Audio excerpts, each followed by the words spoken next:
All right, everybody, we're going to do some nomenclature, some mechanisms with carboxylic acid derivatives. Are you surprised these are called hydrolysis? I hope not.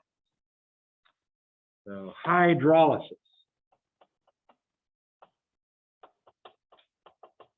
For both of these. Okay.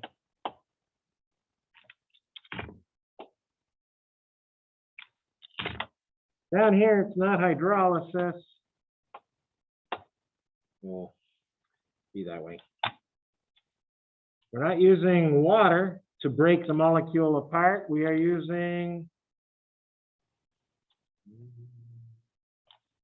alcohol. Alcohol. Oh. No. Alcoholysis. There you go. And both mechanisms are the same. So what I'm going to do, R equals H here for HOR, and R equals CH3 here for HOR. HOR. There we go. So instead of drawing water, I'm going to draw HOR. Yeah. And then I'm only going to do the mechanism here. Seriously. Then it's going to cover both mechanisms. Oh, I told you it's shorter than it looks.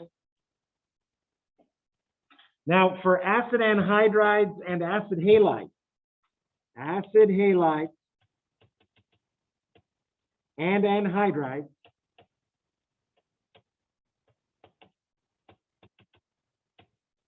are very reactive. Read the textbook, it tells you why. They have the best leaving groups attached to a carbonyl. They don't require a catalyst. That's because they're so reactive.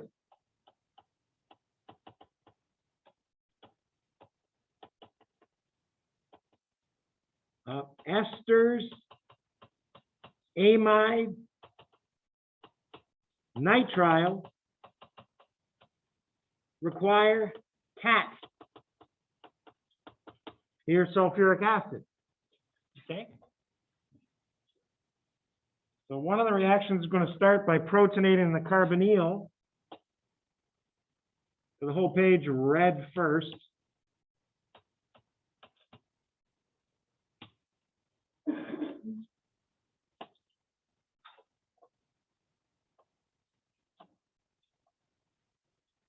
And the next step is the water packs the carbonyl. It'll be blue in this one. And it'll be red in the first one because you don't need the catalyst to activate the carbonyl.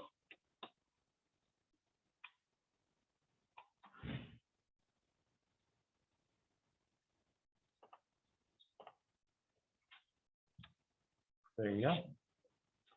Let's see the difference. This one, you got your O minus. That's your O, that's your carbonyl. And we got a new O oxonium on there. So that's, and remember, I'm calling it OR. Okay, and the next one. Wow. Okay. The next one, you get O attached to H.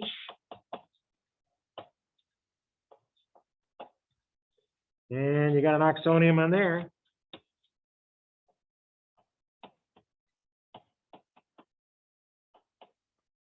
And you made a sulfate ion.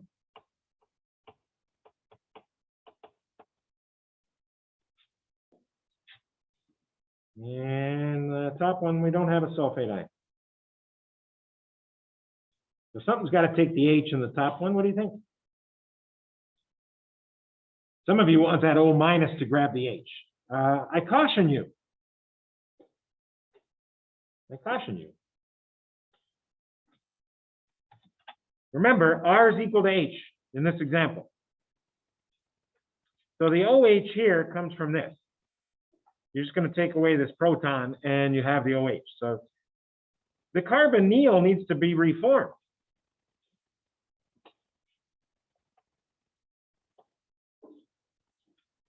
And here's where that nice leaving group comes in handy. And this one, the carbonyl reforms. Oh, that shouldn't be red though. I need this O to leave, and it's not a good leaving group. How do you make it into a better leaving group first? Protonate it. So it looks like you're using sulfuric acid twice in a row, which is, it's not bad. Then you're going to make it leave.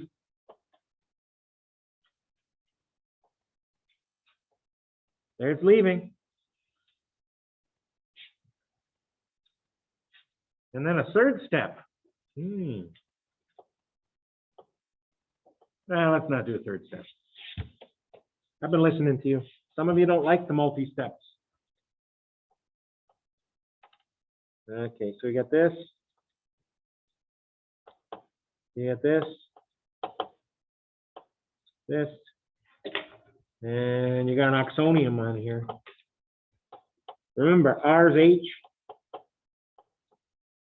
And I think we're almost done with that one. And I think we're almost done with this one.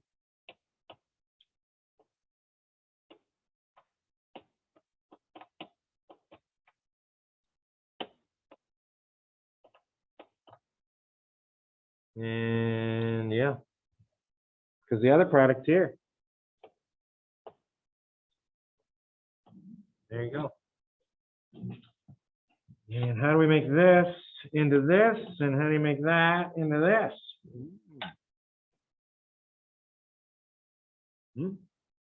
Talk to me. We're going to get this oxonium to be a neutral OH here. Remember, R's H. I need to take the proton off. What's going to do it? Don't say sulfate ion. There isn't any. What's the other? Oh, we got a carboxylate here. It needs to become carboxylic acid. Oh, end of story. Do we have to say intermole? Do we have to say intermole? Absolutely not. No, what's the ring size as it makes a bond to H? It's huge. 1, 2, 3, 4, 5, 6, 7, 8. 8 atoms in the transition state. There's not a problem with that size. It's only 4 and 3, right? And this one's just straight up acid base, and we finally get to reuse one of our conjugate bases here. Yeah. Oh, we got to use it twice. I just noticed this. We got 2 oxoniums there, don't we? Sorry about that. I didn't do anything with this bond here, so I can't have it disappear. So which one do you think reacts first? They're both acids, they're both strong. Which one's a little stronger? Which one really hates being plus more than the other because of hybridization? Yeah, sp2 brings the plus closer to the nucleus, 33% S, than sp3. So I'm going to go with this one first, sulfate number 1.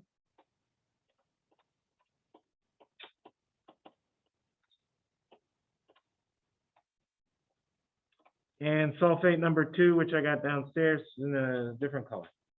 And I would not be so picky grading these. In this case, if you reversed red and blue, they're really close in terms of pKa, so I wouldn't be upset if you reversed red and blue. And I do want you to know that when R's H, you get this carboxylic acid, right? As promised. What do carboxylic acids become after hydrolysis? Carboxylic acid derivatives, sorry. What do either anhydrides or esters in this case, they become carboxylic acid. That's one of the things that makes them chemically a carboxylic acid derivative.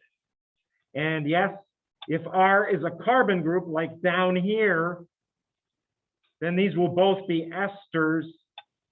This will be an ester up here, like it is right there.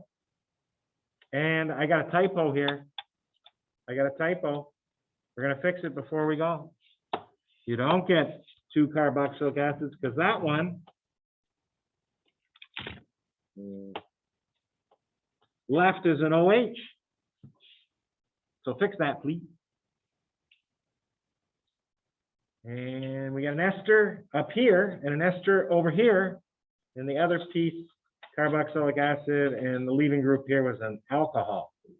So yeah, same mechanism, covers both hydrolysis and alcoholysis, and ends our day. So off we go.